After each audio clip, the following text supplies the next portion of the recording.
Bonjour à tous et bienvenue dans ce mug Nowtech 213. Nous sommes le 6 octobre 2020 et on démarre tout de suite.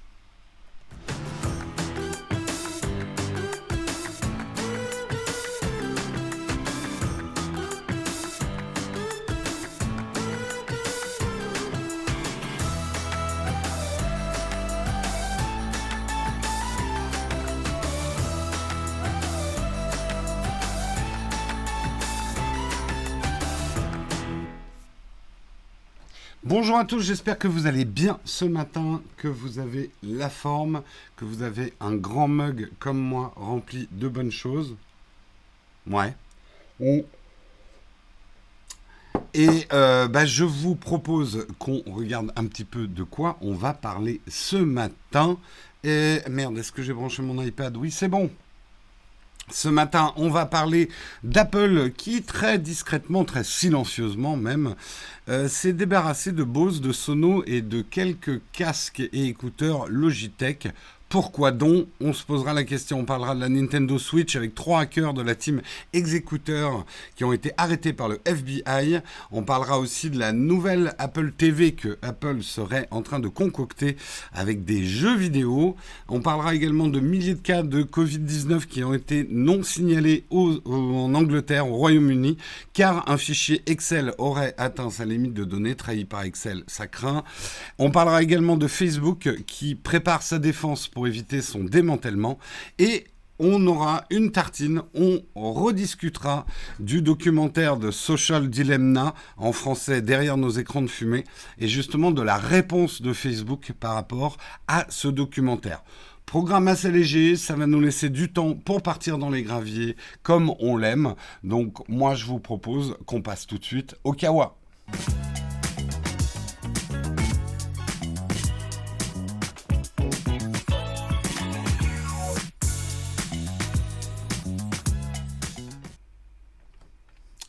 Salut Yanis, je t'avais pas vu dans la chatroom. J'espère que tu vas bien. On va commencer effectivement très discrètement. Apple aurait retiré un certain nombre de produits de sa boutique. Vous le savez, hein, Apple vend des produits. Alors, je ne vais pas pouvoir vous les montrer aussi facilement. Ah mince, pourquoi? Attendez, une seconde. J'essaie de l'ouvrir ailleurs. Si j'arrive à l'ouvrir.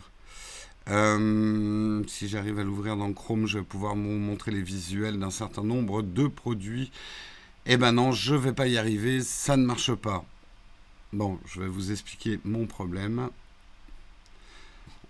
C'est que avec mon logiciel de surlignage, je ne peux pas valider le truc de RGPD, le bandeau noir. Mais bon, vous voyez, par exemple, le casque Bose Noise, le casque Bose 700, ou alors les Ultimate Ear Mega Boom, ont été retirés. Donc, un certain nombre de produits comme ça, de marques Bose, Sonos et des écouteurs et des enceintes de chez Logitech ont été retirés très discrètement du store. C'est pas la première fois que ça arrive, hein. Apple, c'est sa boutique, hein. Ils y mettent qui ils veulent. Apple vend avec plaisir des produits qu'il n'a pas envie de produire lui-même. On sait d'ailleurs, pour revenir sur le cas de Logitech, que par exemple, tout ce qui est souris et clavier Logitech ne sont pas du tout retirés du store. Là, c'est vraiment un focus de la part d'Apple de retirer des produits dans sa partie audio. Mais pourquoi donc ils font ça? Aurait-il pas un petit casque audio à annoncer bientôt, Apple? En tout cas, les rumeurs le disent. Et c'est vrai que peut-être qu'ils auraient aussi une nouvelle enceinte Apple. En tout cas, à l'heure actuelle, on ne peut trouver plus que des produits Apple en termes d'audio. Donc voilà. Je crois que c'est pas la peine de trop réfléchir.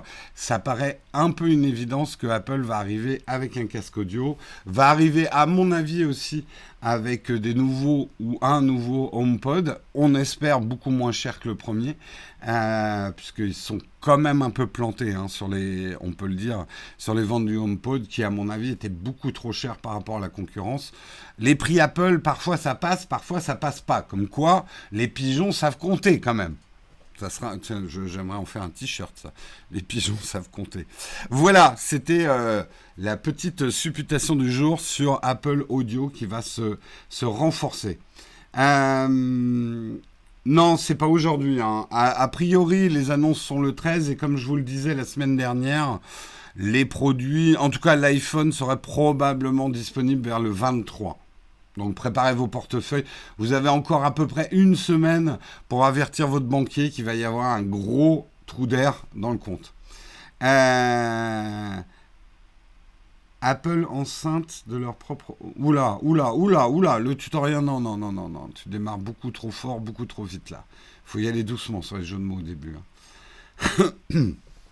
Les Apple Glass, non, je pense pas que ça sera cette année. On peut être surpris, peut-être qu'ils annonceront quelque chose, qu'ils sont en train de bosser dessus, peut-être qu'ils marqueront le coup en montrant peut-être des prototypes, mais c'est pas dans les habitudes d'Apple. Sortir les Apple Glass cette année, pour moi, ils sont pas du tout prêts. Après, je peux me tromper, hein, je suis pas... Hein, ça m'est déjà arrivé de me tromper. Rarement, d'accord, mais ça m'est déjà arrivé. On continue, on va parler de la Nintendo Switch. Et effectivement, il y a des hacks sur la Switch, et notamment une team de hackers assez connue qui s'appelle Executeur. Ils viennent d'être arrêtés par le FBI, dont un Français de 48 ans. Ils sont soupçonnés d'être les leaders de la team Executeur, laquelle développe et commercialise des kits pour contourner les protections de la console Nintendo. Ils encourent chacun 20 ans de prison pour chacun des 11 délits dont ils sont accusés. Effectivement, Nintendo a déclaré la guerre aux pirates qui contournent les protections intégrées à ses consoles. Le but de ces hacks n'est pas simplement d'élargir le potentiel de la Switch, mais c'est également faire tourner des copies de jeux commerciaux, ce qui représente bien évidemment un énorme manque à gagner pour Nintendo. La team Executeur a développé SXOS, SX Core, SX Pro, SX Lite, des kits pour débloquer tous les modèles de la Switch, même les derniers. Nintendo a porté plainte. L'enquête menée par le FBI a porté ses fruits. 3 personnes ont été arrêtées dans 3 pays différents. L'un d'eux est français, Max Louarn, âgé de 48 ans, il habite à Avignon. Les 2 autres membres sont chinois et canadiens. Ils habitent respectivement à Shenzhen et en République dominicaine. 11 chefs d'accusation sont retenus contre eux, dont fraude électronique, association de malfaiteurs, trafic d'appareils de contournement, association de malfaiteurs en vue de contourner des mesures technologiques ou encore association de malfaiteurs en vue de blanchir de l'argent. Donc c'est pas des petites accusations. Encore une fois, on en arrive au fond du problème. Le piratage en soi, bon, on peut être condamné pour piratage, surtout si on va dans des trucs de sécurité, mais là où ils sont accusés, là où ils risquent 20 ans, c'est qu'ils ont fait de l'argent avec leur piratage. C'est devenu un business parallèle à celui de Nintendo. Donc Nintendo, quelque part, est obligé, bien évidemment, de réagir. Les États-Unis, d'ailleurs, vont demander l'extradition de Max Louarn afin que le procès se déroule outre-Atlantique, où la plainte a été déposée. On ne déconne pas avec les sous des grandes multinationales. Le hacking, ça peut être œuvre utile pour montrer les fragilités d'un système. Hacker et faire de l'argent avec son hack, c'est complètement un autre problème. Faut pas toucher aux sous-sous, c'est clair. Nintendo devrait les embaucher.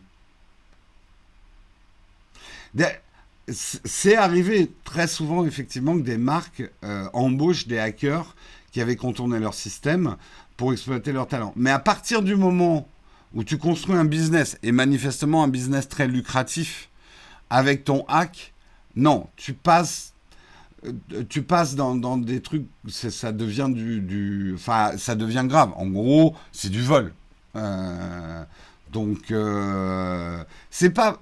En fait, il y a un peu cette illusion, et je pense que ça a été peut-être créé par une imagerie hollywoodienne du hacker, un peu sombre, mais quand même un peu gentil, avec un grand cœur, avec son côté Robin des Bois, qui est assez inoffensif, puisqu'il a un côté un peu geek. Et il est juste là avec son clavier à 3h du matin à taper des lignes de code dont on comprend rien et qui dégoulinent sur fond noir. Non, il y a la mafia dans le hack, il y a du gros business, il y a du blanchiment d'argent. Voilà, c'est pas des enfants de cœur, quoi, les mecs. Et effectivement, voilà, c'est aussi répréhensible qu'un mec qui détourne des camions sur une autoroute pour voler la marchandise. C'est pareil. C'est pas parce que ça se passe derrière des écrans bien au chaud en sirotant une tasse de thé que c'en n'est pas aussi grave qu'un mec qui va braquer des fourgons, quoi. C'est la même chose quelque part. Mais c'est vrai que je pense qu'il y a une imagerie un petit peu poétique du hacker dégagée par Hollywood. Ça a commencé avec Wargame, ça continue avec des séries maintenant qui dédramatisent un peu les faits, quoi. Oui, après il y a le hacking d'État. Hein. C'est un mythe, d'abord c'est très rare et ça arrive à personne de démontrer une vulnérabilité sans faire de mal, au contraire du bien à l'entreprise. Tout à fait. Après, de toute façon, aujourd'hui, il y a des architectures, entre guillemets, de hacking bénéfiques. Les bug bounty sont des choses, et on en sait quelque chose, puisque l'ami Corben, avec, j'allais dire la nuit du hack, mais... c'est quoi leur société ? Bon, ça me reviendra, mais qui font du bug bounty. Là, effectivement, c'est travailler sur les vulnérabilités des entreprises, mais dans un cadre légal, et pour aider les entreprises, effectivement, à réparer leurs vulnérabilités. Yes, we hack, merci beaucoup. Et il va m'en vouloir, Corben, j'avais oublié le nom. Yes, we hack. Si les pirates mettaient autant d'énergie pour concevoir des trucs, on aurait des machines top. Ouais, le tutoriel, après, voilà. Je vais pas vous ressortir mes analogies préhistoriques. Enfin, à partir du moment où il y a un mec qui a taillé un silex qui était un peu plus coupant qu'un silex naturel, il y avait un mec derrière lui pour lui piquer. Je pense que le vol est né la seconde même où on a inventé la valeur. Donc, voilà, on se refait pas, hein. Les moyens ont changé, mais voilà. Ça mérite un film hollywoodien. Tu penses quoi de Snowden ? Oula, c'est un vaste sujet. Il y a nous, on en parlera peut-être dans une tartine si un jour il y a une actualité Snowden qui revient.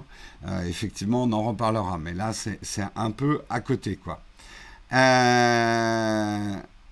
Faut pas autant de talent pour casser les choses que pour les construire. Je suis partiellement d'accord avec toi. Mais c'est vrai que parfois les voleurs, c'est comme quand vous trichiez à l'école. Enfin, quand moi je trichais à l'école, parce que j'ai pas à vous impliquer, et que je passais tellement d'énergie à écrire tout petit sur des pompes que je planquais dans le stylo. Eh oui, chers parents, sachez-le, je trichais à l'école. Et que je dépensais tellement plus d'énergie que d'apprendre mes leçons, que parfois le vol, on se dit quand même, le mec il s'est fait chier, peut-être qu'il aurait pu créer de la valeur avec toute cette énergie. Ouais. C'est clair. C'est clair, c'est clair.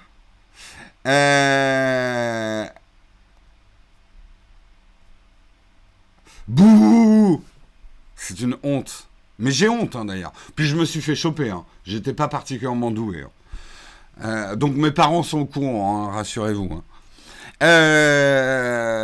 Des conseils de discipline, j'en ai fait. Je suis déçu, je perds mes illusions.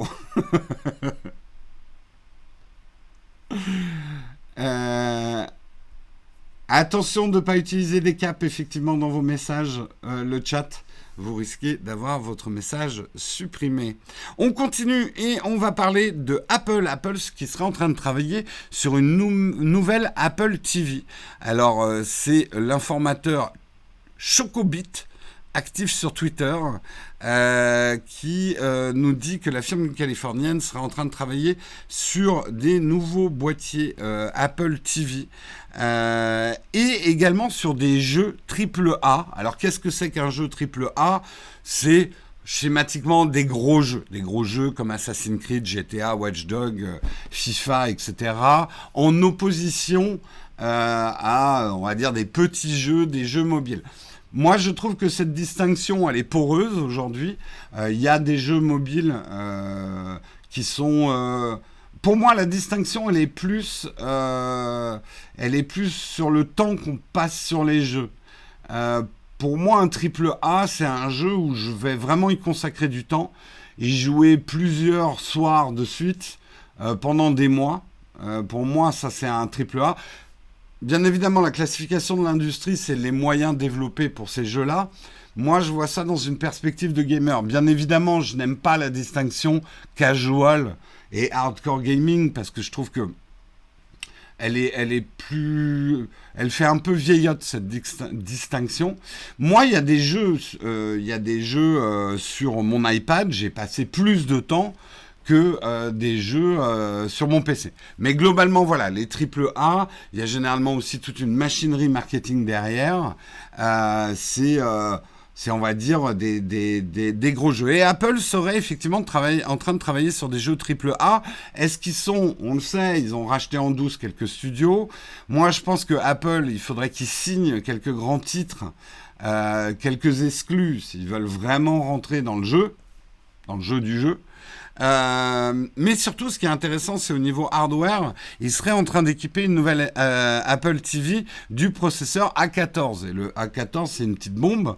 On le sait, ça va équiper les futurs iPhone 12.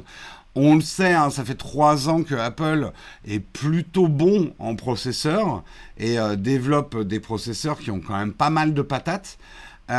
Aujourd'hui, ils ont la possibilité de balancer quand même des jeux avec des graphismes. Alors, c'est peut-être pas des graphismes de la dernière Nvidia, mais on le sait avec Nintendo, le graphisme ne fait pas tout dans un jeu, loin de là. Donc, à voir. À voir, effectivement. Ce que dit la rumeur aussi, c'est que Apple serait en train de travailler sur un contrôleur, à mon avis, à mi-chemin entre une télécommande et une manette. Pour effectivement renforcer son offre Apple Arcade. On sait aussi qu'Apple arrive avec Apple One, l'abonnement qui les regroupe tous. J'ai l'impression qu'Apple se met sérieusement aux jeux vidéo, ce qui va être intéressant. Le AAA n'a rien à voir avec le mobile. Oui, c'est plus une question de budget, je suis d'accord. Dans la nomenclature, c'est... Ouais, c'est plutôt comparé aux jeux indépendants. D'accord, effectivement. Ok. Triple A, c'est par rapport aux jeux indépendants. C'est plus une question de moyens. Ok, j'ai fait une mauvaise comparaison. Et généralement, les jeux triple A sont vendus à un certain prix hein, aussi.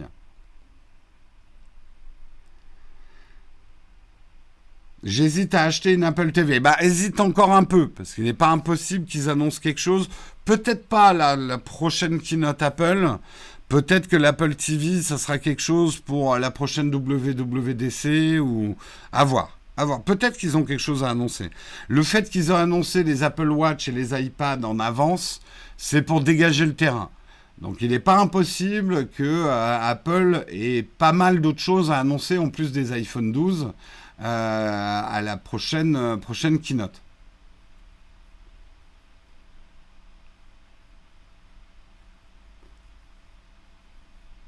Mais Mac ARM.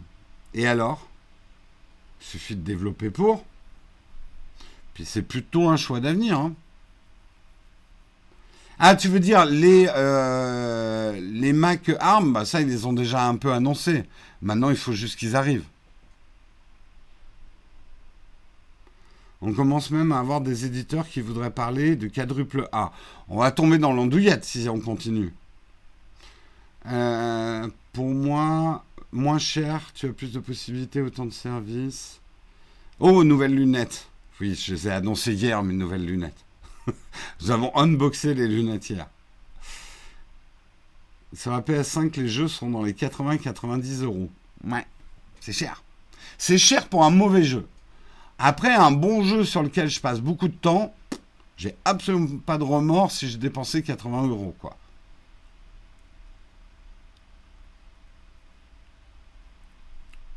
Ouais, les Mac ARM, je sais pas s'ils vont vraiment passer beaucoup de temps là-dessus. Ils en ont quand même beaucoup parlé à la WWDC, on verra. Peut-être qu'ils vont annoncer effectivement le premier modèle. Je ne sais pas s'ils passeront tant de temps que ça dessus. On verra. On verra, on verra. Allez, on continue dans les news. Donc, Apple TV, à voir s'ils en font une console. C'est arrivé près de chez vous, c'est arrivé au Royaume-Uni. Des milliers de cas non signalés de Covid ont été non signalés à cause d'un fichier Excel qui aura atteint sa limite de données. Les autorités sanitaires britanniques ont annoncé près de 16 000 cas de coronavirus en Angleterre qui n'ont pas été signalés en l'espace d'une semaine en raison d'une erreur informatique, ce qui signifie que des milliers d'autres personnes n'ont pas été invitées à s'isoler après être rentrées en contact avec des personnes infectées. 16 000 personnes, quand on sait que potentiellement ils peuvent en infecter pas mal d'autres, c'est quand même une erreur informatique, on va dire grave, voire gravissime. Le PHE, le Public Health England, qui comptabilise quotidiennement les nouvelles infections de Covid-19, a manqué 15 841 nouveaux cas entre le 25 septembre et le 2 octobre. L'erreur a été causée par la feuille de calcul Excel utilisée pour compiler les données. Elle aurait atteint la limite de données maximum et du coup n'a pas inscrit les nouvelles données. Ce qui signifie d'ailleurs pour l'Angleterre que la propagation du virus est nettement plus élevée que ce qui avait été signalé la semaine dernière. Donc c'est quand même un problème. D'ailleurs, John Ashworth, secrétaire d'État fantôme. Il faut savoir qu'en Angleterre, il y a un gouvernement fantôme qui est prêt à prendre le relais s'il y a un problème avec le gouvernement actuel. Ça n'a rien à voir avec les fantômes écossais dans leur château. Hein. En fait, non, pour être exact, l'État fantôme, c'est dans l'opposition. Ah oui, dans l'opposition, donc le Parti travailliste actuel, il y a un gouvernement qui est prêt à prendre les fonctions au cas où le Parti travailliste le Parti travailliste britannique gagne les élections. Voilà, on a fait un petit cours sur la politique anglaise. Bref, John Ashworth a évoqué le problème technique en disant « c'est une honte et les gens à travers le pays seront naturellement alarmés ». Donc, en France, pays francophone, checkez votre Excel si vous utilisez, que vous n'avez pas dépassé la feuille. Voilà. Alors Excel c'est génial, mais l'utiliser pour ça c'est quand même pas hyper pro. Après j'y connais rien, mais effectivement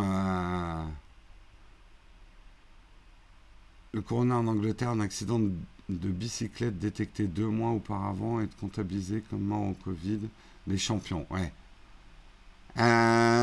Utiliser un tableur pour un élément aussi critique, c'est déjà le gros problème. J'utilisais Excel par faiblesse d'utiliser une vraie base de données. Alors, je suis pas versé dans... Déjà, moi, Excel, pour moi, c'est de la magie noire. Je comprends pas comment ça marche. J'arrive quand même à faire des petits tableaux Excel. On m'arrête de te ridiculiser. Mais c'est quand même de la magie noire. Pour moi. Je me demande si LibreOffice aurait eu le même problème.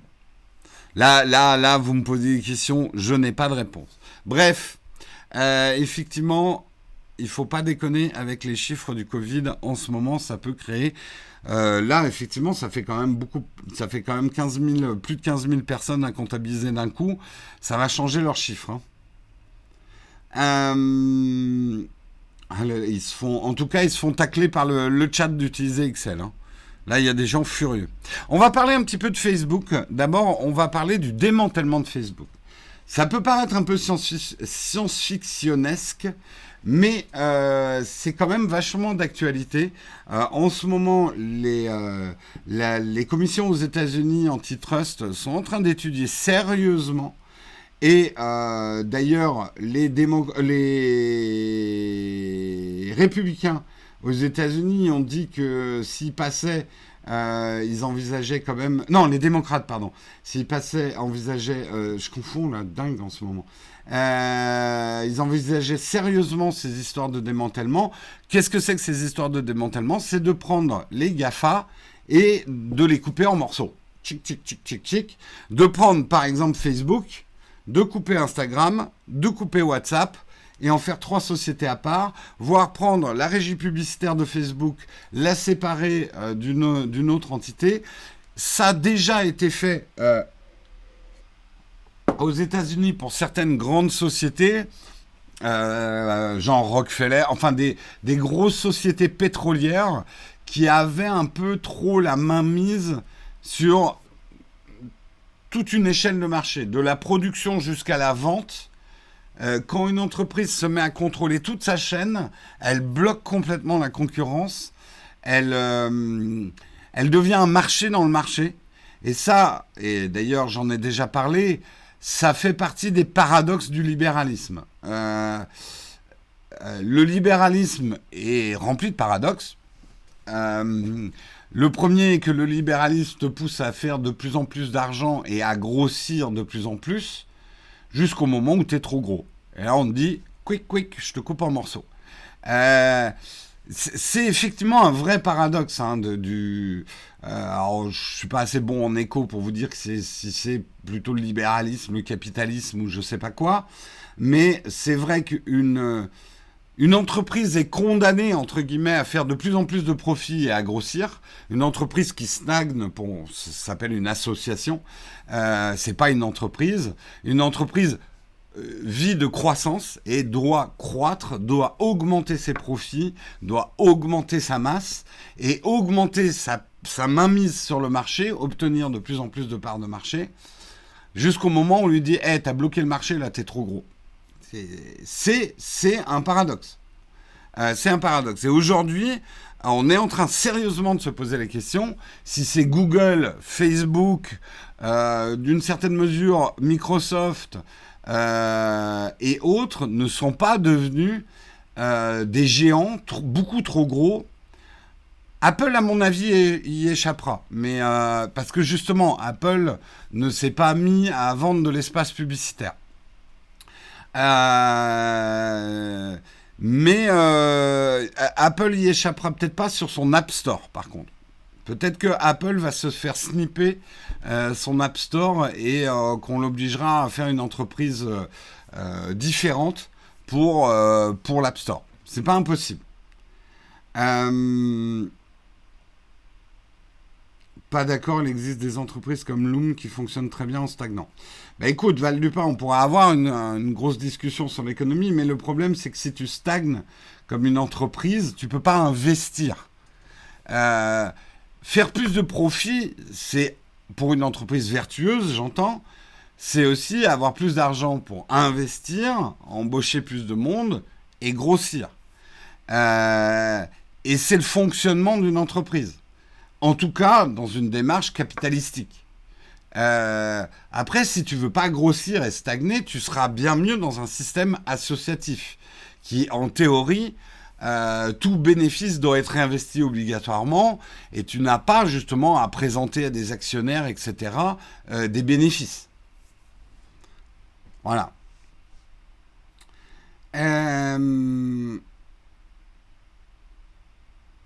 Google et Facebook, c'est que du service. C'est plus compliqué que ça. Le problème, c'est que Google ou Facebook vendent... En fait, ce qu'ils vendent, on sait, c'est de l'espace publicitaire ciblé, mais ils s'occupent aussi de la plateforme. C'est un peu ce qui est arrivé dans la pub des années 80. Quand tu vends à la fois de l'espace publicitaire et de la création publicitaire, et c'est les fameuses lois Sapin aux États-Unis qui ont empêché les agences de pub de vendre à la fois l'espace. Je dis ça parce que je connais bien, je fais partie de la pub. Les lois Sapin ont empêché la vente par des boîtes de pub d'à la fois l'espace publicitaire et de la création publicitaire. Tu peux pas vendre les deux. Parce que sinon tu crées ton propre système. Donc, oui, ça fonctionne uniquement sans actionnaire, effectivement. Oui, mais justement, une entreprise sans actionnaire, même quand tu ouvres une SARL, tu as un actionnaire peut-être majoritaire, un seul, mais t'en as un. Bref, là on est en train de mélanger économie et le truc.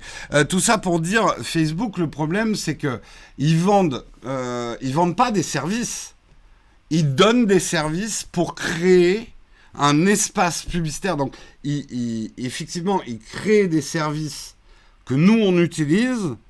Et notre utilisation de leurs services leur permet de vendre des espaces publicitaires ciblés. Et ce qu'on leur reproche à Facebook, c'est pas ça. Bon, là, je prends justement spécifiquement Facebook. Facebook, ce qu'on leur reproche, c'est d'avoir racheté WhatsApp et Instagram et que le groupe Facebook détient trop de pouvoir.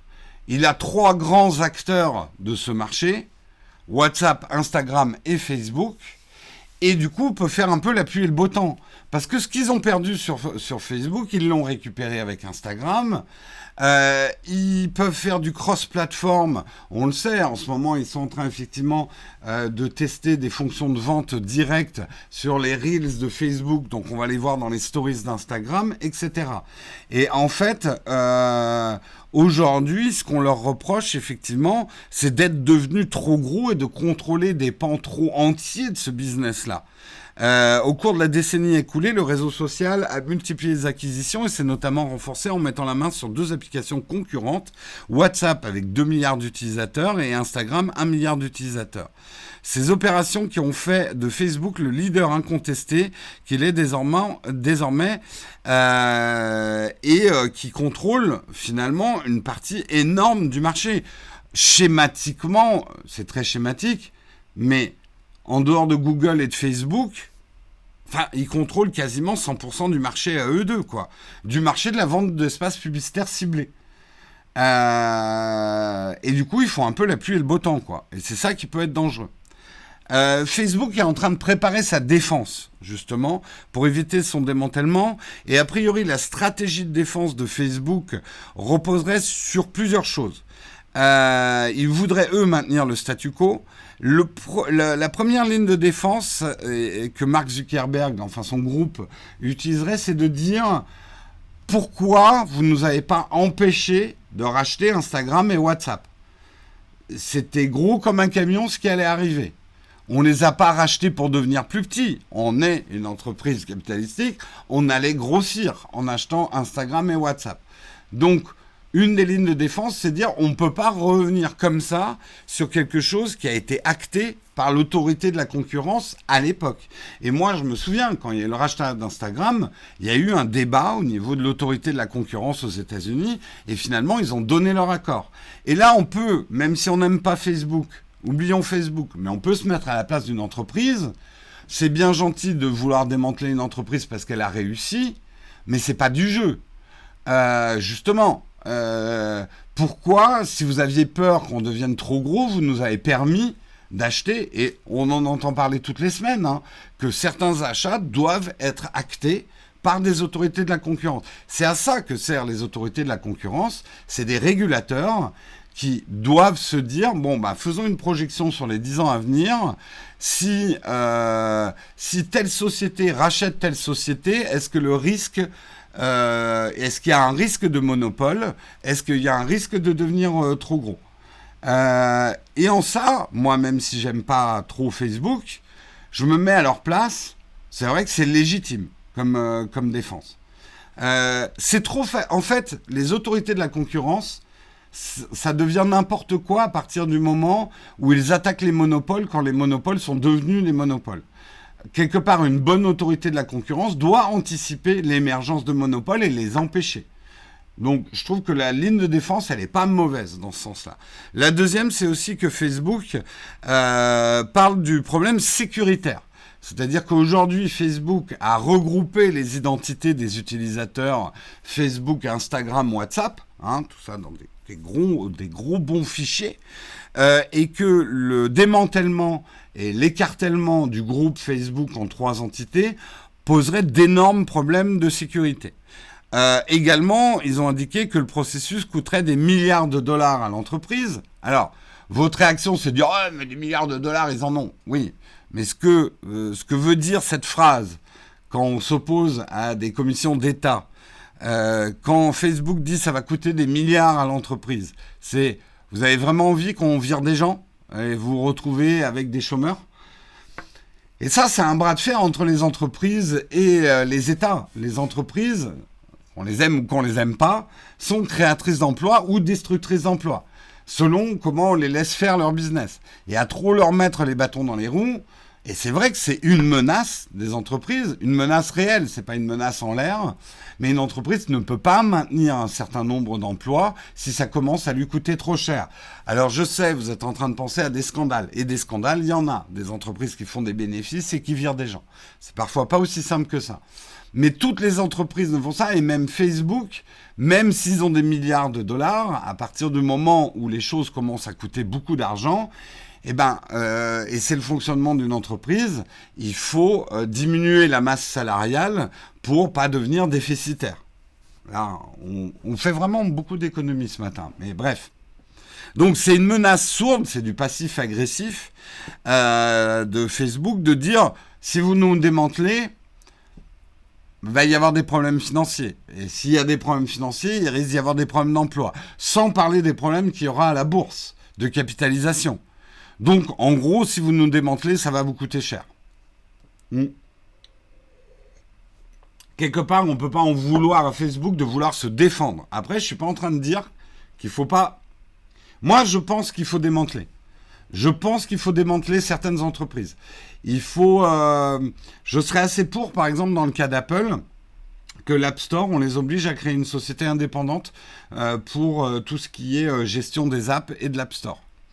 Il y a un vrai problème de concurrence dans le cas d'Apple et aussi dans le cas de Google, hein, quelque part, avec ces stores, où pour le coup, ils peuvent vraiment faire la pluie et le beau temps, sachant qu'eux-mêmes ont des apps à mettre en avant. Ça fait un peu du chantage à l'emploi. Oui, mais Vaea, le chantage, il est dans les deux sens. Hein. L'État aussi fait du chantage sur les entreprises. Il faut jamais voir les choses que dans un sens. Les entreprises, quelque part, elles se battent, elles se défendent, les États, et c'est parfois effectivement assez conflictuel entre les États et les entreprises. On a vu aussi, je sais pas, je prends un exemple comme ça qui me vient en tête, mais ce qu'avait fait Montebourg avec Dailymotion, faut pas en reparler à Dailymotion. Clairement, l'État avait mis les bâtons dans les roues d'une entreprise, et même s'il y a d'autres problèmes chez Dailymotion, a créé des problèmes sérieux. En imposant un actionnaire qui voulait pas d'ailleurs devenir actionnaire je parle d'Orange, de Dailymotion. Voilà, les États pètent parfois les couilles des entreprises. Le chantage mutuel, ça s'appelle une négociation. J'adore cette définition. Olek. Une bonne négociation commerciale, c'est juste deux otages. Ben voilà, si Veolia rachète Suez, il serait en position de monopole et attaquable. Donc, moi, je suis 100% pour des autorités de la concurrence, mais il faut qu'elles fassent... C'est trop facile d'attaquer les entreprises quand elles sont trop grosses. Ça, c'est trop facile. Et là, c'est une perturbation des... J'estime qu'il y a certains bénéfices au libéralisme. Il y a des excès aussi, mais il y a certains bénéfices au libéralisme. D'abord, la liberté d'entreprendre, qu'on oublie souvent. De vendre ce que je veux au prix que je veux, à qui je veux. C'est une grande liberté. Et les gens qui fantasment sur les économies d'État et les économies planifiées, si vous avez tous envie d'acheter une Lada, ok, c'est votre problème. Mais bref, putain, qu'est-ce qu'on fait comme économie ce matin ? Tout ça pour dire, voilà, il est très important qu'il y ait effectivement un bon fonctionnement entre les États et les entreprises, pour pas qu'on se fasse déborder par des entreprises qui deviennent des monopoles, et ça c'est extrêmement dangereux pour le libéralisme, les monopoles. Par contre, effectivement, les États ne peuvent pas simplement être siffler la fin de la récré quand l'entreprise est trop grosse. C'est trop facile aussi. Oui, économie de marché, pardon, j'ai mis libéralisme dedans, mais je suis pas très bon en éco. Hein, je confonds capitalisme, libéralisme, économie de marché, etc.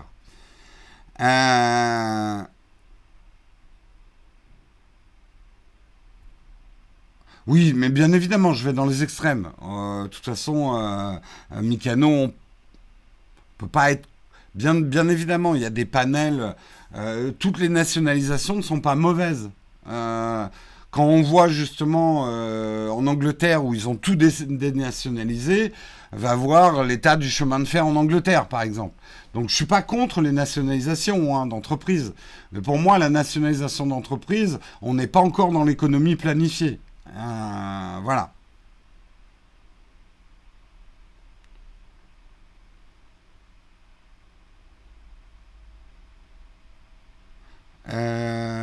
Pour avoir vu la Roumanie sous Ceausescu, l'économie planifiée, c'est pas très au point. Ouais.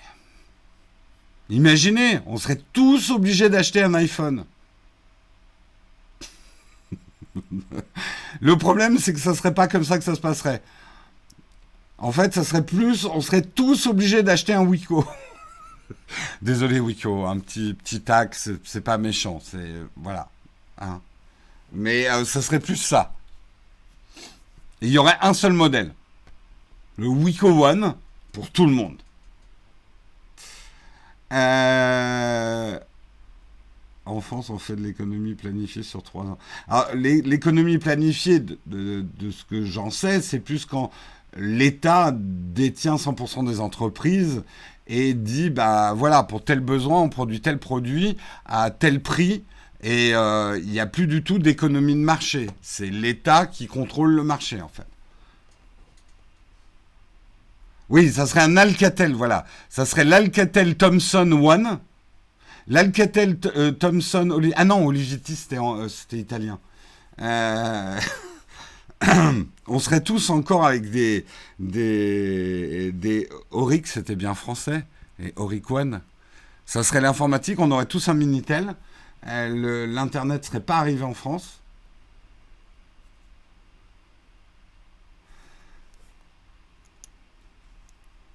Euh,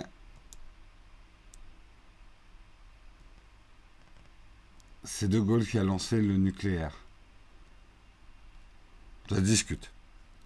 Mais effectivement, la politique nucléaire française, c'est De Gaulle, oui. Le Thomson 1. Mais bien évidemment, je suis pas un ultra-libéral qui dit qu'il faut que tout soit libéralisé. Hein. Je suis aussi pour que l'État, notamment effectivement, peut-être pas des monopoles d'État, mais tout ce qui est chemin de fer, infrastructure, si on laisse l'économie de marché, ben c'est évident qu'il y aura des villages qui auront plus d'électricité, plus d'internet, plus d'eau parce que c'est pas rentable. Donc je suis pas pour une économie de marché partout. On est en train de partir complètement ailleurs. C'est intéressant, mais c'est pas exactement le but de l'émission. C'était le dernier article. Mais en tout cas, je pense que ça va être beaucoup dans les news de 2020-2021, le démantèlement des GAFA. Certains vont s'en délecter. Il faudra aussi parfois peut-être s'en inquiéter, parce que, bien évidemment, c'est les utilisateurs qui sont toujours un peu pris en sandwich dans ces histoires-là. En parlant de sandwich, on va parler de tartines. On va continuer un petit peu avec Facebook. On va parler effectivement du documentaire The Social Dilemma derrière nos écrans de fumée dont je vous parle déjà depuis 2 semaines. C'est un documentaire que beaucoup d'entre vous ont déjà vu. J'en entends beaucoup parler et c'est intéressant de revenir dessus. Parce que tout n'est Il y a des choses très intéressantes dans ce documentaire. Là, Facebook a réagi à ce documentaire, parce qu'ils sont un peu dans la ligne de mire.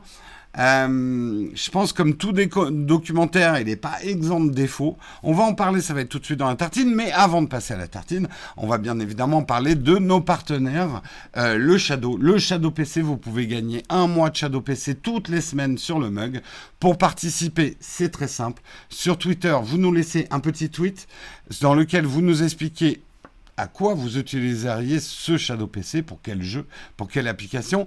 Important, il faut que vous suiviez le compte Twitter de Nowtech, qui est Nowtech TV. Voilà, suivez notre compte Twitter pour qu'on puisse vous envoyer un DM si vous gagnez. D'ailleurs, le gagnant de vendredi, je t'envoie un DM aujourd'hui. Hier, j'ai pas eu le temps, on était en tournage extérieur toute la journée, mais je te l'envoie aujourd'hui. Donc, bonne chance à tous. Le tirage au sort, c'est vendredi. Et on continue justement avec la tartine.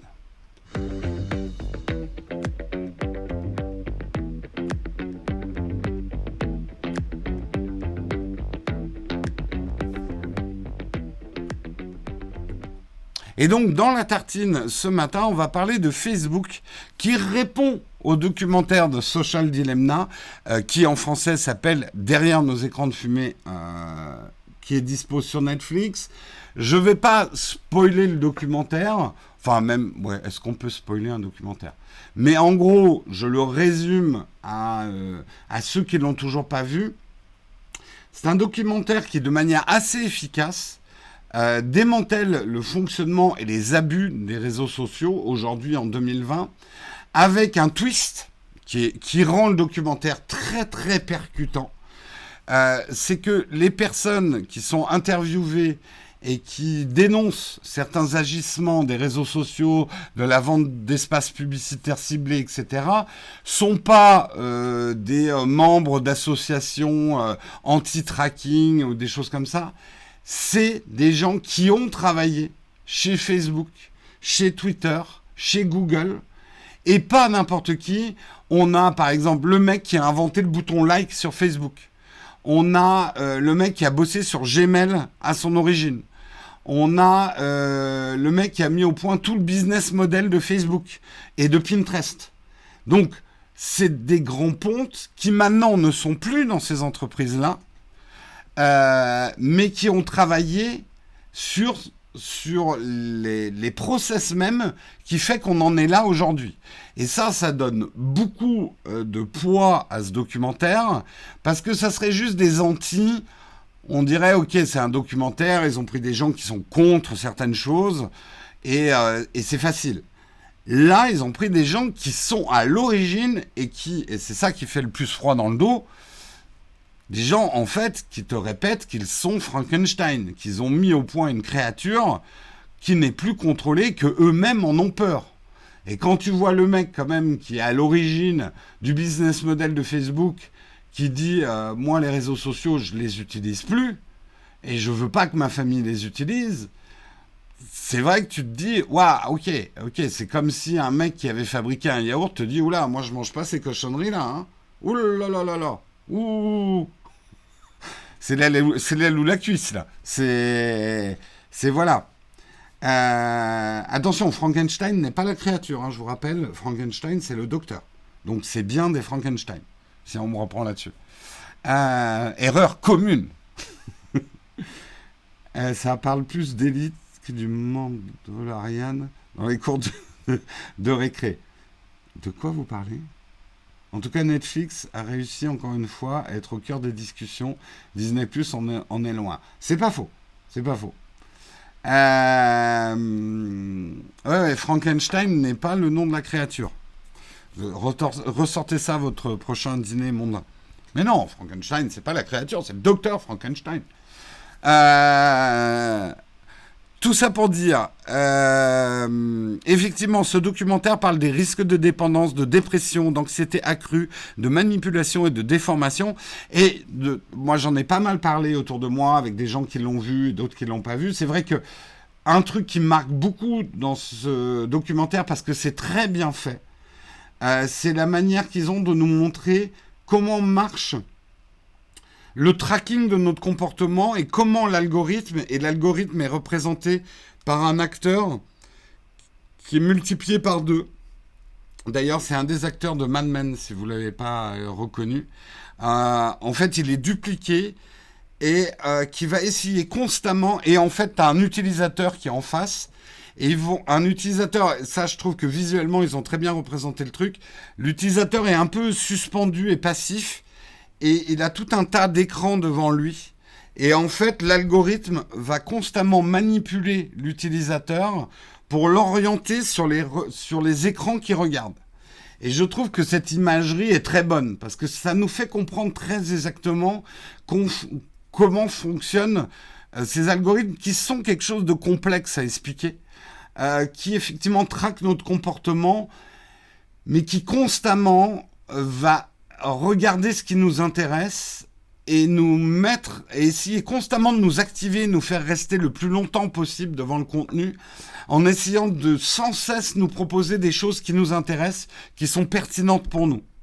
Et ça, le documentaire, je trouve, ils ont trouvé la très bonne image, et on comprend très bien le fond du problème, en fait, qui est beaucoup plus complexe que si tu payes rien, c'est toi le produit. En fait, c'est plus complexe que ça, et c'est plus pernicieux, et c'est plus toxique à long terme. Il parle ensuite des conséquences, effectivement, de ça, et on peut extrapoler. C'est des choses qui, dans 20 ans, peuvent mener à des guerres civiles, puisqu'on a tendance à enfermer des gens dans leur propre réalité en leur montrant toujours ce qu'ils ont envie de voir. C'est un peu comme si on vous disait que ce que vous avez envie d'entendre. Vous fermez de plus en plus dans une bulle et vous croyez que c'est la vérité absolue parce que vous n'avez plus du tout d'éléments contradictoires autour de vous. Eh bien ça peut mener, et l'histoire l'a déjà montré, à des problèmes de guerre civile. Quand deux réalités n'arrivent même plus à comprendre que les autres croient autre chose, c'est un peu comme si, je sais pas, imaginons un truc, qu'on avait formaté les gens qui achètent de l'Android et les gens qui achètent des iPhones à croire que les autres sont complètement stupides d'acheter l'autre. Mais comment ces mecs peuvent être aussi abrutis d'acheter des iPhones? Mais c'est vraiment des pigeons. Et de l'autre côté, les autres qui disent pourquoi ces mecs-là achètent de l'Android, ça marche pas. Si on en arrive à un point où deux communautés ne peuvent même plus s'entendre sur quoi que ce soit, ça mène à des clivages profonds, et ça peut mener à des guerres civiles. Alors, une guerre civile pour des iPhones, on n'y est pas encore. Mais bon, peut-être qu'on se balancera des iPhones et des Android à la gueule. Eh, un Note 7, grenade. Bref.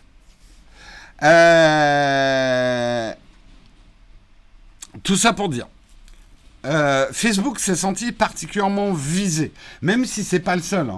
Mais Facebook s'est senti particulièrement visé parce que c'est vrai qu'il y a beaucoup de choses qui font penser à Facebook et à Instagram dans ce qui est dénoncé. Donc ils ont réagi. Et je trouve qu'ils ont réagi, pour le coup, là je suis très Facebook ce matin, ils n'ont pas tout à fait tort sur certains points. D'abord, ils font le reproche classique qu'on peut faire à un documentaire. Et c'est pas complètement faux dans ce documentaire. Ce documentaire est là pour vous donner aussi une opinion. Donc ils utilisent tous les ressorts classiques des documentaires, la musique dramatique, une micro-fiction pour bien vous faire comprendre, et ils vous amènent à leur point de vue. On peut pas leur reprocher, c'est le fonctionnement d'un documentaire.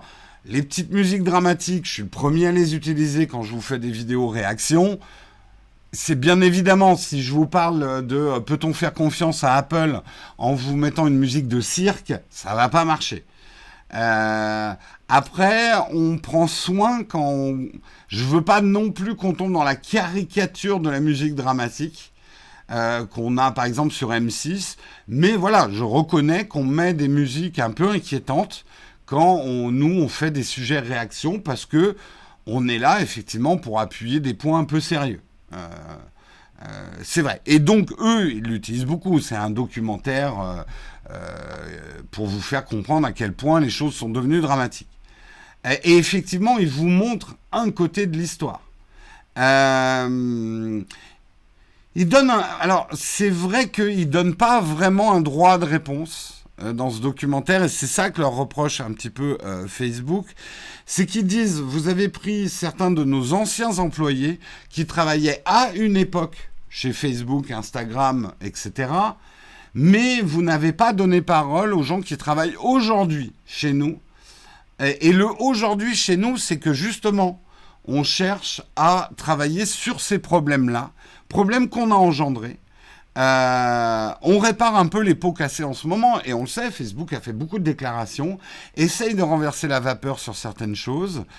On peut pas dire non plus que Facebook, Google et tous les autres sont là, on s'en fout, on continue. Ils essayent. On a fait des progrès sur la protection de la vie privée, même chez Google, même chez Facebook. Pour eux, le jeu est délicat, c'est qu'ils ne peuvent pas démanteler leur business model qui est quand même basé sur l'interprétation de données collectées afin de vendre des espaces publicitaires ciblés et efficaces. Mais ils ont quand même, il y a une vraie prise de conscience depuis 5 ans. Ils travaillent sur des mécanismes.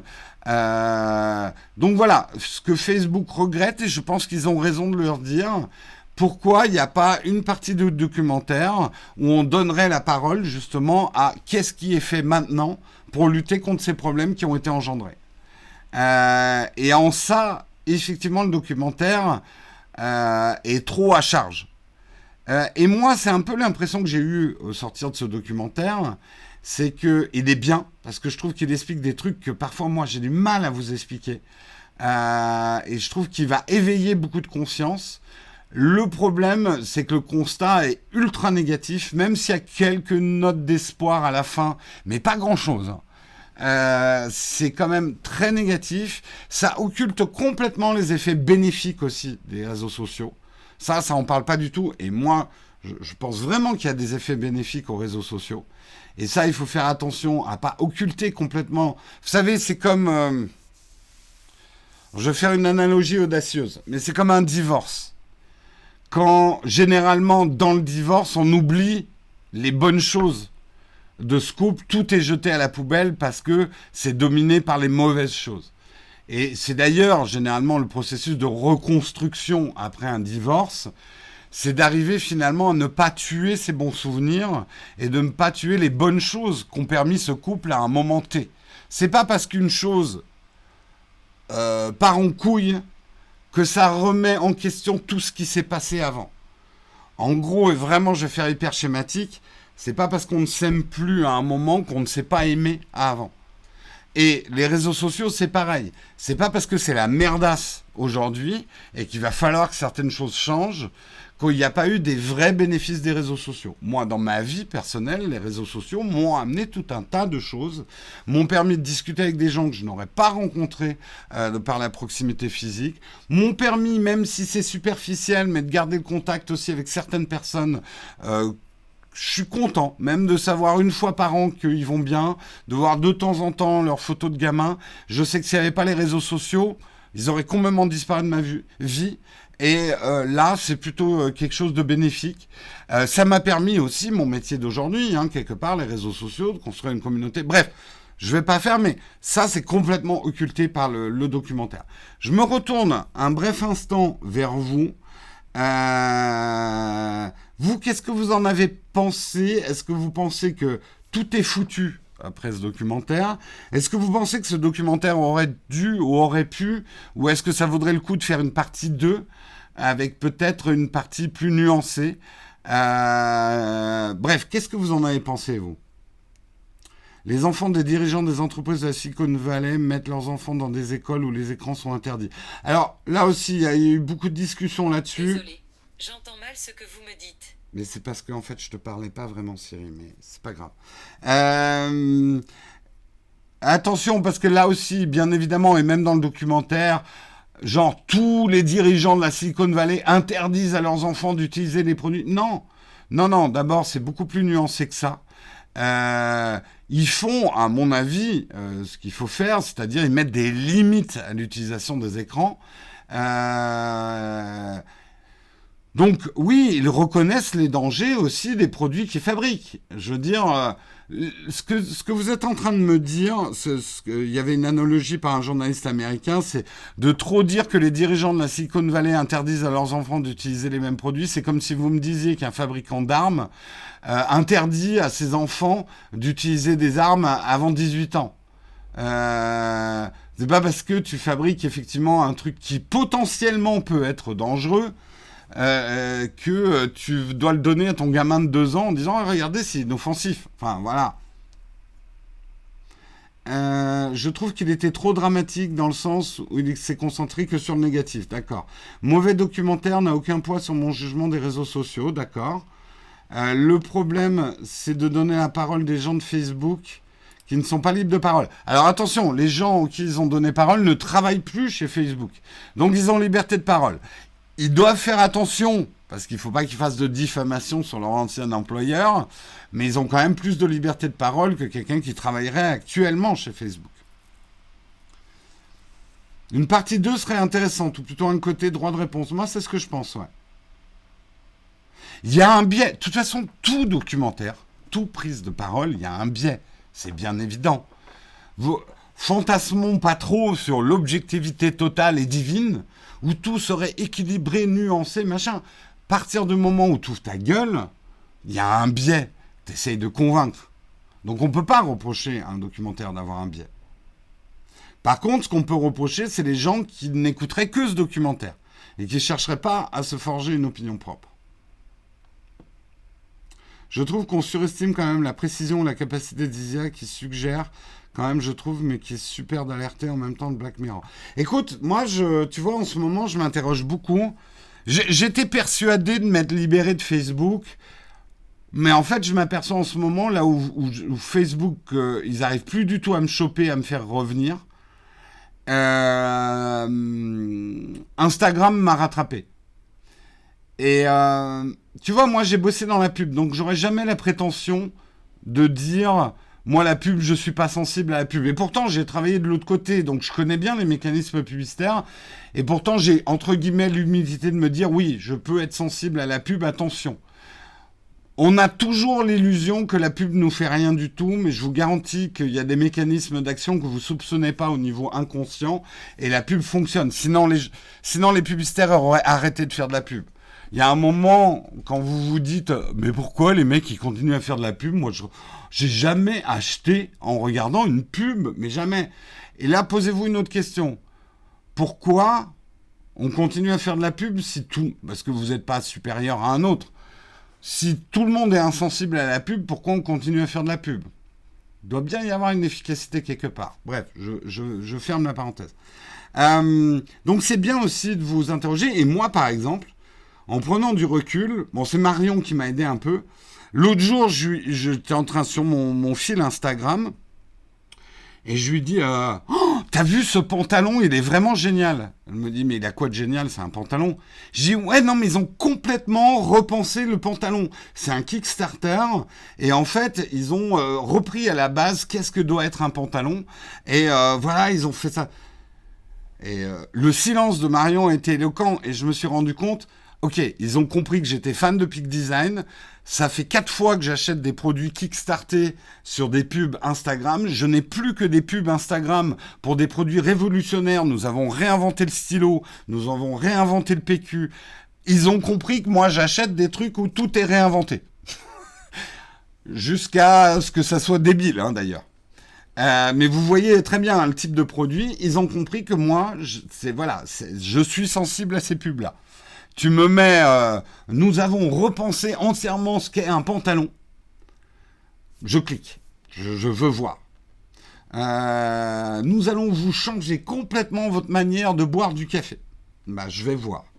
Donc, ils ont réussi, moi qui cliquais très peu sur des pubs et achetais peu de produits finalement par rapport aux bannières ou même aux pubs YouTube, j'avais l'impression... et encore, là, je sais bien que je suis finalement inconsciemment conditionné par certaines choses, mais ils sont forts. Ils sont forts.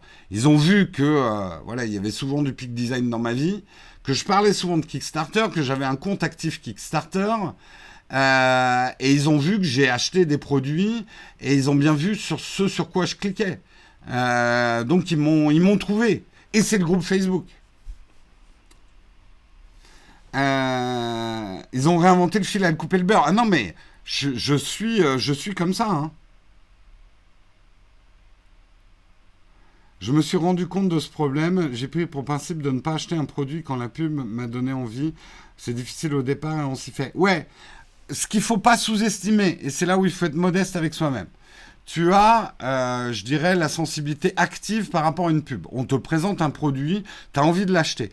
Ça, c'est relativement facile d'en prendre, de prendre acte et de te dire « Non, je ne veux pas être sensible à ça, je résiste à la tentation ». Là où la pub est le plus efficace, c'est au niveau de l'inconscient. C'est pas parce qu'on te présente des bâtonnets de poisson que tu vas te ruer dans ton supermarché acheter des bâtonnets de poisson. Là où la publicité est réellement efficace, c'est qu'on va te présenter un jour des bâtonnets de poisson qui sont croustillants, qui sont appétissants. Tu te dis, quand j'étais gamin, j'aimais bien le poisson pané. Putain, ça fait hyper longtemps que j'ai pas mangé de poisson pané. Mais tu vas pas te ruer dans un supermarché les acheter. Par contre, il faut pas oublier qu'il y a plusieurs formes de publicité. Tu vois à la télé des bâtonnets de poisson, ok ? Tu penses pas plus, tu vis ta vie, tu manges pas de bâtonnets de poisson dans les mois qui suivent. Et puis un jour, tu vas à ton supermarché, tu vois, putain, il y a une promo sur les bâtonnets de poisson, je peux avoir 2 paquets pour le prix d'un. Moi, ouais, bah, ce serait peut-être l'occasion quand même de me remettre au bâtonnet de poisson. Ou alors tu passes devant le rayon et on te montre, il y a un nouveau packaging. Et les bâtonnets de poisson sont hyper croustillants. Et en plus, ils te rappellent vraiment les bâtonnets de poisson que t'aimais quand t'étais petit, tu vois. Ils y ont ajouté un goût ketchup. Voilà, tout ça pour dire la mécanique publicitaire joue beaucoup sur des mécanismes inconscients. Il faut pas croire non plus que la pub est un mécanisme de lobotomisation de lobotomisation consciente qui te fait dire achète des bâtonnets de poisson et hop, tu vas au supermarché et tu achètes des bâtonnets de poisson. C'est plus subtil et quelque part plus dangereux que ça.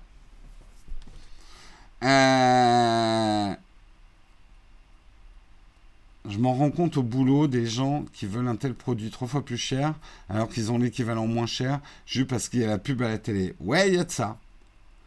Tant qu'il y a de la crème anglaise, moi j'en mange des bâtonnets de poisson. D'accord. En fait, la publicité va venir vous choper à plusieurs moments. C'est ce que je voulais expliquer dans les mécanismes publicitaires. Que ce soit le marketing direct, que ce soit la promotion, que ce soit la pub d'image à la télé, que ce soit dans les journaux, les affiches, c'est des mécanismes publicitaires différents qui, en fait, vont vous conditionner inconsciemment dans ce qu'on appelle le tunnel d'achat ou l'entonnoir d'achat. Mais on va pas faire un cours de marketing.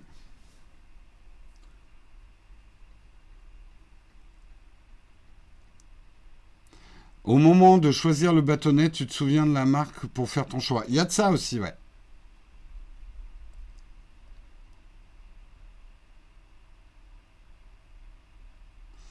Quand je vois la grand-mère de ma copine qui dit que la laitière, c'est vraiment de la qualité, alors que c'est tout aussi industriel, oui, là, je pourrais parler des heures.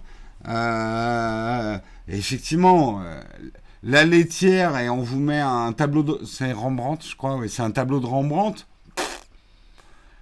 C'est pas une laitière qui est en train de vous faire le yaourt, hein, les gars. Hein, vous le savez. En plus, vous le savez. On n'est pas bête.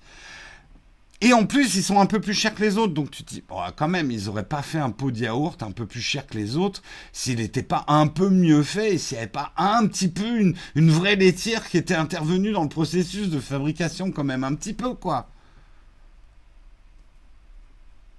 Voilà.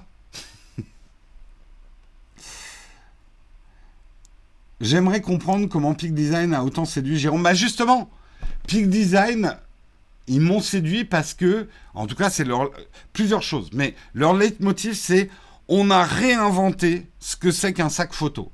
Et quelque part, pour moi, c'est pas du pipeau.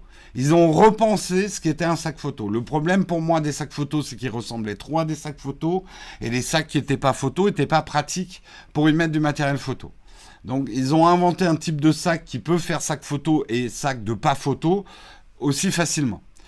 Ils y ont mis beaucoup d'astuces. Ils ont réinventé, par exemple, les séparateurs. Avant, dans les sacs photo, tu n'avais que des gros séparateurs en mousse qui prenaient beaucoup de place. Tu vois, c'est par des petites astuces. J'aime l'innovation. C'est pour ça que j'aime la tech. J'aime les mecs qui se disent on fait ça comme ça depuis 20 ans, est-ce qu'on pourrait pas faire autrement? C'est ça qui m'attire dans des processus de réflexion, de fabrication et d'ingénierie sur un produit. Donc c'est comme ça qu'ils m'ont chopé. J'aime le système de Kickstarter, c'est-à-dire miser sur un produit, assister à sa fabrication, ça me fascine.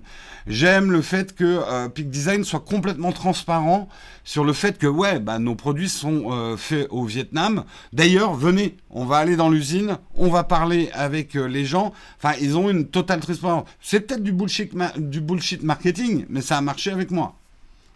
Voilà.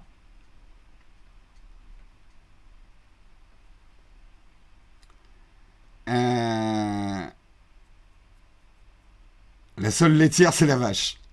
Ah, c'est Vermeer, pardon. Oui. Ok, désolé. Ouais, Vermeer, Rembrandt, c'est... Vermeer, il était bien Pays-Bas aussi. Il travaillait pas un peu sur les clairs-obscurs aussi, lui? Ouais, je suis un early adopter. De toute façon, j'achète beaucoup de produits sur Kickstarter. Enfin, beaucoup. Allez, n'exagère pas, Jérôme. J'ai dû acheter 6-7 produits sur Kickstarter. J'aime beaucoup les entreprises qu'on appelle disruptives. On déteste le mot, mais voilà, les entreprises qui font pas comme les autres. J'aime ça. Bref, je sais pas pourquoi vous voyez, on part de Facebook, on arrive au sac à dos, et il est 9h09. Il est peut-être temps qu'on passe à la dernière rubrique de l'émission, mais c'est intéressant. Je pense qu'on va reparler de ce documentaire parce que je pense qu'il impressionne les gens. Ça les déprime complètement, ce documentaire. Je pense que ça peut valoir le coup qu'on reparle aussi peut-être des bonnes choses des réseaux sociaux. Encore une fois, il ne faut pas jeter le bébé avec l'eau du bain. Ouais, je me suis pas trompé dans le proverbe. Euh, N'empêche, les chaussures, elles sont bien. Ah ben c'est clair, moi j'ai les Tropic Feel, je les ai achetés sur Kickstarter, hein. Allez, on passe à la dernière rubrique de l'émission, le camp de fac. Vous avez des questions? J'aurai peut-être des réponses.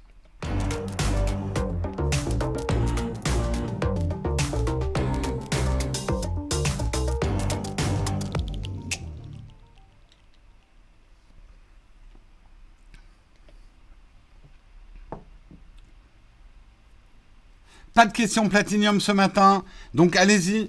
À noter, ce soir, je vais peut-être faire... En fait, ce soir, il faut qu'on teste le matériel de Marion, puisqu'elle reprend normalement le mug demain. Elle va faire le mug demain. Et donc ce soir, tout en testant le matos, je ferai peut-être un fac tech photo. Enfin, si vous avez des questions à me poser, je vais refaire un Ask Me Anything ce soir ici, hein, sur Twitch. Donc si jamais votre question passe pas ce matin, vous pourrez éventuellement me la poser ce soir. Je cherche une alimentation pour utiliser le Nikon Z en mode vidéo, donc sans les batteries. Tu as quelque chose à me conseiller? Oui, il existe... oui, il existe quelque chose, c'est ce qu'on appelle une fausse batterie. Est-ce que je peux t'en montrer une ici? J'en ai une du Nikon, mais elle est un peu trop loin. Ah oui, non, le problème c'est qu'elle est en train d'alimenter mon Lumix. En fait, ça fait comme une batterie, mais il y a un fil qui part et tu peux le brancher sur secteur. Et tu mets ça à la place de la batterie. Alors, renseigne-toi un peu, il faut faire attention à ne pas acheter n'importe quoi non plus. J'ai pas de marque à te conseiller. Regarde un peu les avis pour savoir si personne n'a grillé son appareil avec ce type de truc. Mais ça marche. C'est des fausses batteries. À quelle heure? Je sais pas. Ce soir, Vaea, je sais pas à quelle heure. Ce sera peut-être vers les 9h. Non, j'ai pas testé le OnePlus Buds. Non.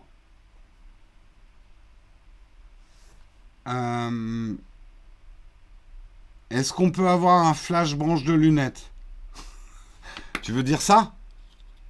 Le pouvoir spécial de mes lunettes? Là, on voit pas. Merde. J'ai des antennes sur mes lunettes. Putain, je ressemble à une grosse guêpe. C'est ça que tu voulais, Olek. Tu voulais que je me ridiculise, encore une fois. Apple a de nouveau enlevé les produits audio d'autres marques. Tu crois à une sortie de casque Apple? Jess, on en a parlé en début d'émission, ça. Je sais pas si tu étais là. Merci pour ce moment. Ça fascine tout le monde, mais à quoi ça sert? Pourquoi tes branches, elles font ça? C'est un mécanisme anti-casse des branches de lunettes. Si jamais, effectivement, tu t'assieds alors qu'elles sont comme ça, au lieu de... Voilà, ça les empêche de se plier dans l'autre sens. C'est ce que l'opticien m'a dit. Je les ai pas achetés pour ça, hein.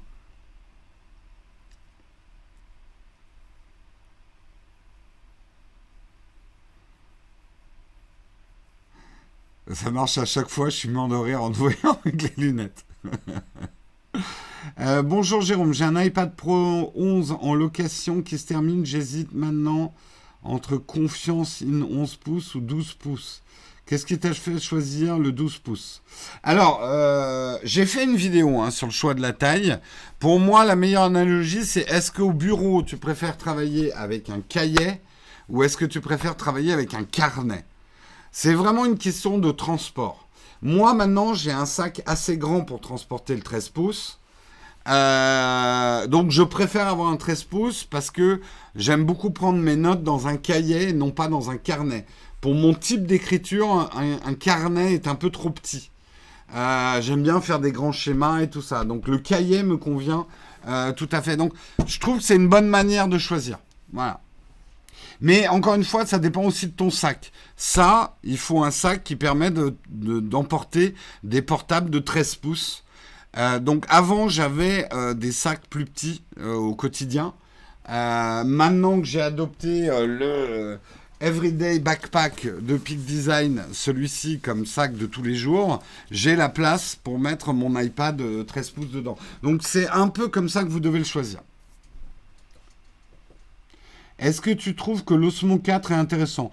Pas tellement par rapport au 3. Le produit m'a pas... le truc magnétique, ça t'oblige... Enfin, ouais. Après, il est très bon, hein, le 3. Mais la vraie question que je pose, c'est est-ce que vous avez vraiment besoin d'un Osmo? J'ai fait une vidéo là-dessus. C'est la question que vous devez vous poser. Ah, mais on lui a tellement vendu des lunettes révolutionnaires, il a sauté. Non, alors pour être tout à fait honnête, c'est vrai que les lunettes, en plus, c'est pas moi qui ai choisi, c'est un peu Marion, parce que moi, j'y vois rien. Je suis quand même assez myope, donc j'ai beau me mettre des lunettes et regarder dans le miroir, je vois pas trop ce que ça donne. Alors j'ai vu un peu, et c'est juste à la fin, quand je les ai pris, et que j'ai fait ça, j'ai fait « Ah, mais elles sont cassées !» Et l'opticien m'a fait « Non, non, elles ont un mécanisme anti-casse, et c'est ça. » Voilà. Mais c'est pas pour ça que je les ai achetés, Oleg. Les produits Beats sont encore sur le store. Bah oui, mais Beats, ça appartient à Apple. Quand parles-tu des applications préférées sur iPad? Le problème, c'est qu'elles changent tout le temps. Chaque fois, je me dis, putain, il faudrait faire une vidéo What's on my iPad, What's on my iPhone. Je suis là, ah ouais, mais j'ai changé la semaine dernière. Non, c'est pas vrai. Il y a des trucs que j'utilise tous les jours. Un jour, ça fait 4 ans que je dois faire ces vidéos et je les ai jamais faites. Un jour.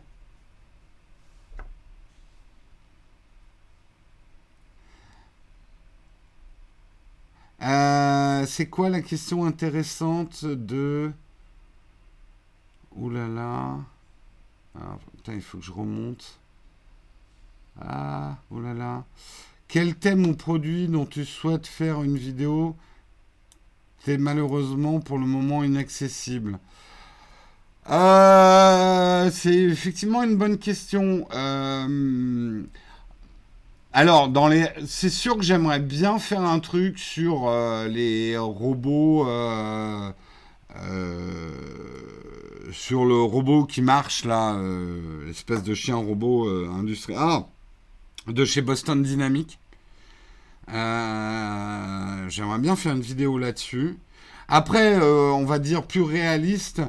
Par exemple, si, en fait, c'est un mélange de problèmes de temps et d'accessibilité, mais par exemple, je peux pas mettre la main facilement sur le dernier boîtier Sony ou le dernier boîtier Canon ou le dernier boîtier Fuji. Donc, je peux pas vraiment faire des vidéos dessus au moment où je voudrais les faire. Peut-être que plus tard, je pourrais. Voilà, donc c'est des regrets. Euh, Pareil, l'année dernière, j'étais un peu dégoûté de ne pas pouvoir faire le flip, le smartphone flip, parce que je l'ai eu en main, puis on me l'a repris, on me l'a pas renvoyé. Moi, ça me pète les couilles de réclamer les produits aux marques, enfin d'envoyer des mails. Enfin, j'aime pas cette position où on doit leur réclamer les produits. Putain, merde, on leur fait une espèce de pub gratos en parlant de leurs produits. On n'a pas à courir après le produit non plus. Alors, je suis peut-être quelqu'un de trop fier, hein. C'est un problème que j'ai. Et voilà, le Fold 2, je suis pas sûr que je vais en faire un test complet parce que on m'a pas proposé de le reprendre, quoi. Alors que la vidéo arrive doucement aux 50 000 vues, ce qui est un score honorable, on va dire, quand même, pour une truc. Voilà. Donc, voilà, pour l'accès aux produits, parfois c'est un peu ça. Il y a des moments où j'ai fait des unboxings, j'aimerais bien faire le test complet, mais on me renvoie pas le produit. Je vais pas lui courir après. Et ça me fait chier pour vous, ça me fait chier pour moi. Voilà.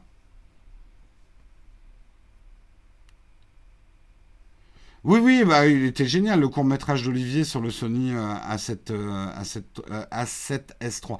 De toute façon, aujourd'hui en France, très honnêtement, il n'y a pas de chaîne caméra comme il pourrait y avoir, comme il y a aux États-Unis. C'est-à-dire qu'aujourd'hui, soit vous avez Olivier, Guillaume Ruchon et d'autres qui sont quand même plutôt équipés Sony, soit après vous avez moi, Nikon, Lumix. Euh, Il y a ceux qui ont du Canon. Euh, c'est pas évident aujourd'hui parce qu'il faut comprendre que le marché de la photo en France est très mal organisé au niveau des influenceurs par rapport au marché américain. C'est hyper dur pour nous d'avoir des boîtiers en test. Et honnêtement, ils nous prêtent les boîtiers 15 jours. Je suis désolé, mais moi, je fais pas un test d'un appareil en 15 jours. C'est impossible. Je peux vous faire une prise en main, première opinion, machin, mais je ne teste pas un boîtier sérieusement en 15 jours. C'est impossible. C'est impossible.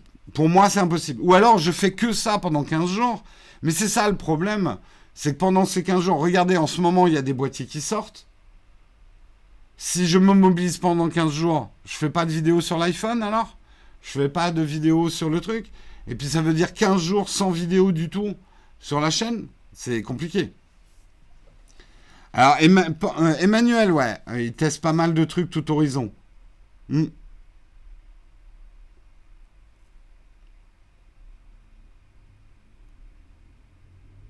En photo, il y a la chaîne d'Éric Guibaud, français installé au Caran. Et il teste tous les modèles d'appareils.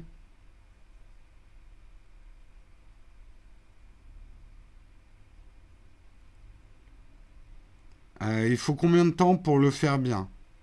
Alors, une vidéo habituelle, un smartphone par exemple, c'est à peu près 60 heures de boulot.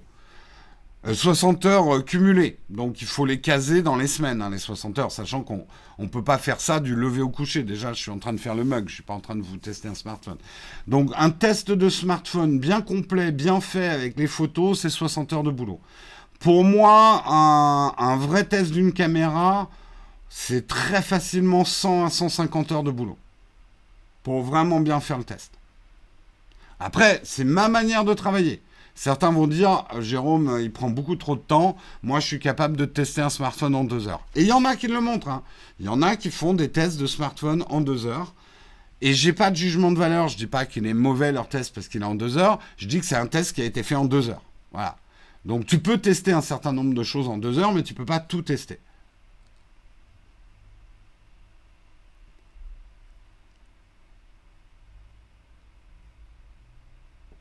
Est-ce que je compte me mettre à l'impression 3D? Pour l'instant, non.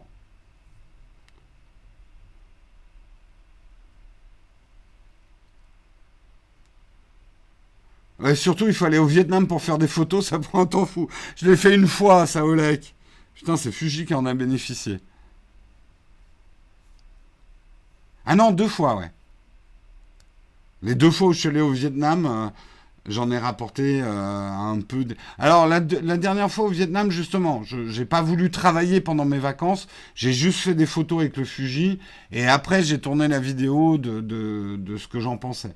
Mais parce que maintenant, c'est vrai qu'au début, j'avais tendance à amener, à vous faire des vidéos quand j'étais en vacances. Ça a gâché mes vacances.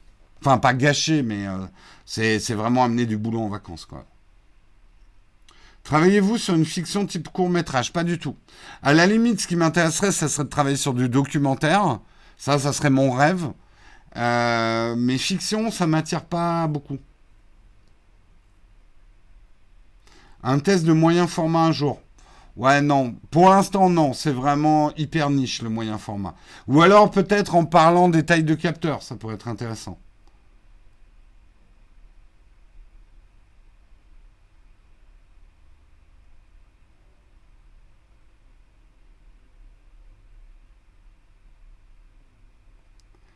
Allez, je prends une dernière question et je vais vous laisser. Si vous avez encore des questions, je serai peut-être là ce soir.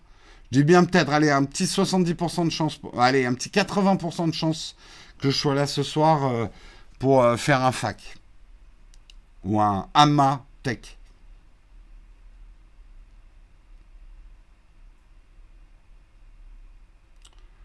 Est-ce qu'il y a une dernière question? Peut-être que vous n'en avez pas. Documentaire sur quel sujet?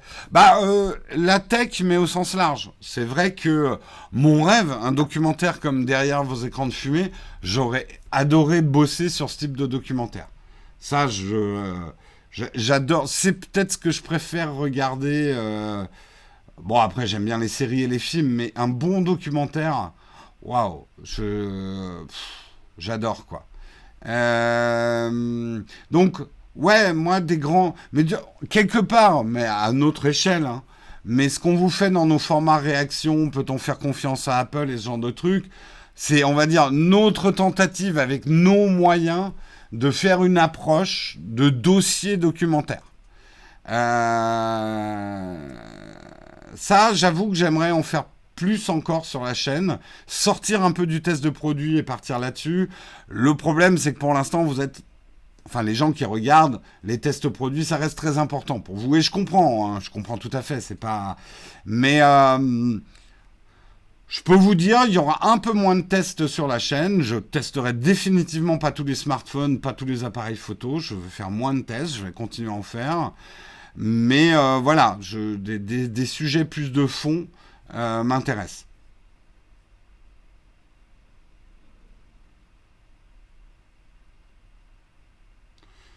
Projet tech qui te hype le plus en ce moment? Il y a un truc qui me titille, c'est moi, et comme beaucoup d'entre vous, j'utilise pas du tout les commandes vocales, les assistants, à part pour les engueuler. Je me suis pas du tout fait à la commande vocale. Mais je commence à me dire que c'est quand même l'avenir. Donc, c'est pas parce que moi je m'y mets pas que ça prendra pas. Donc, ouais, ça c'est un sujet auquel je réfléchis. Il y a beaucoup de sujets auxquels je réfléchis. D'ailleurs, il y a au moins 5-6 vidéos, j'ai commencé à écrire des sujets, je commence à rassembler mes idées pour des projets réactions, quoi. Allez, je vous fais des bisous. Oh, c'est gentil de dire que nos vidéos sont 1000 fois mieux que les documentaires Netflix, je suis pas tout à fait d'accord. Il y a des documentaires Netflix qui sont très... Netflix ou autres, hein, ou Arte. Vraiment travailler un format documentaire, pouvoir envoyer des vrais journalistes, faire des images sur le terrain. Vous voyez, quand je vous dis peut-on faire confiance à Apple, je veux un journaliste infiltré chez Apple, qui fait des images avec une caméra cachée et tout, qui se fait foutre à la porte par Tim Cook. Voilà, je veux que ça saigne. Je vous fais de gros bisous, je vous souhaite une très bonne journée, soyez bons, soyez forts. Peut-être rendez-vous ce soir ici sur Twitch. Et rendez-vous demain matin, c'est Marion, donc qui fait son grand retour sur le MUC, sous vos applaudissements et vos encouragements. Et moi, je vous dis à vendredi, puisque jeudi, ça sera Guillaume qui fait aussi sa rentrée sur le MUG. Allez, ciao tout le monde, passez une bonne journée.